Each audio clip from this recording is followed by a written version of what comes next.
I would tell someone who wants to divorce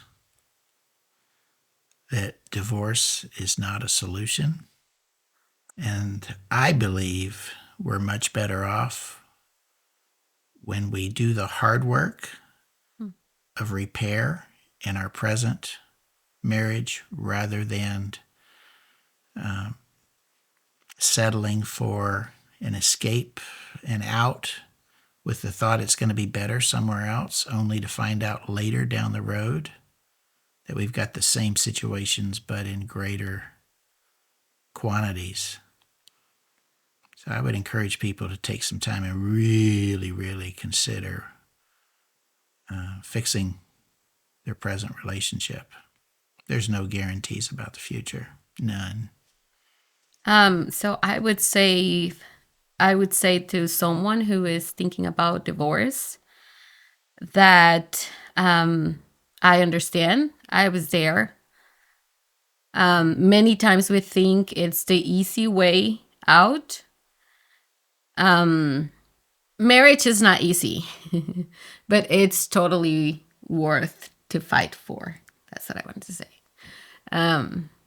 It's not something that we learn in a day or in a month or in a year. It's a process. So we just have to learn, to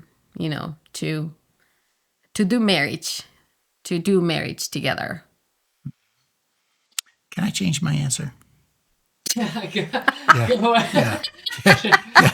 Whatever that means. No. What she said. How would you guys compare your marriage now compared to when it was when you first got married? That's good.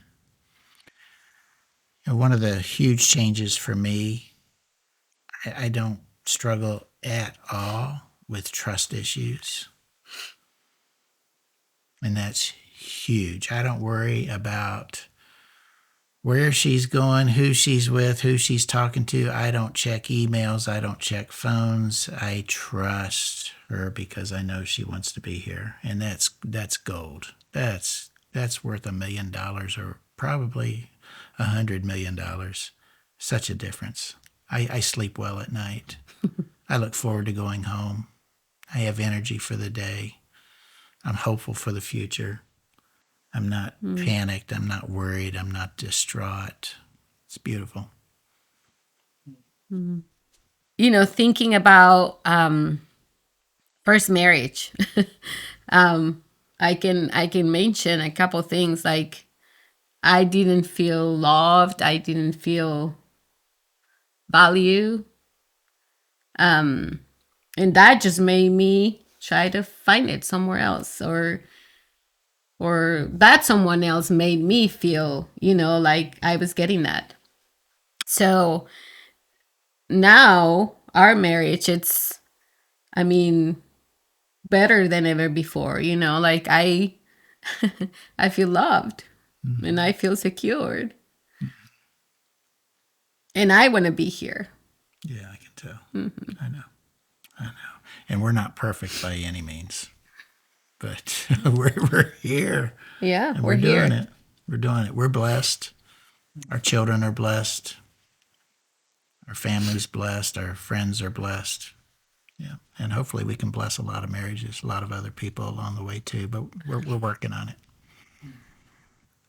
I hear a drawback sometimes from people about the cost of the workshop, and I just remind people of how much they're going to spend on attorneys, and the cost of the workshop is pennies on the dollar compared to what they're going to spend in court and all the legal process. My encouragement to those who manage to get there and to come is do your own work. Just don't be, did you get that? Did you hear that? That's for you. That's you right there. That approach it doesn't work. It's a push. But just go in and get the maximum for you as an individual. If your spouse were to do the same at any point now in the future, it's going to work. But do your work. So for me, I wish I had heard, or we had the opportunity to go to the workshop before getting married. But I guess the difference now, after attending to the workshop 3 times, it's that I have the tools, I have the understanding, and I can apply all the information I received at the workshop. I even learned that I was so wrong in many things that I thought I was doing right. So I would really encourage people to attend to the workshop and receive and being able to get all the information and all the tools that we get there so we can apply them. To speak to someone on our team about our 3-day intensive solo or couples workshop, please visit marriagehelper.com/book now.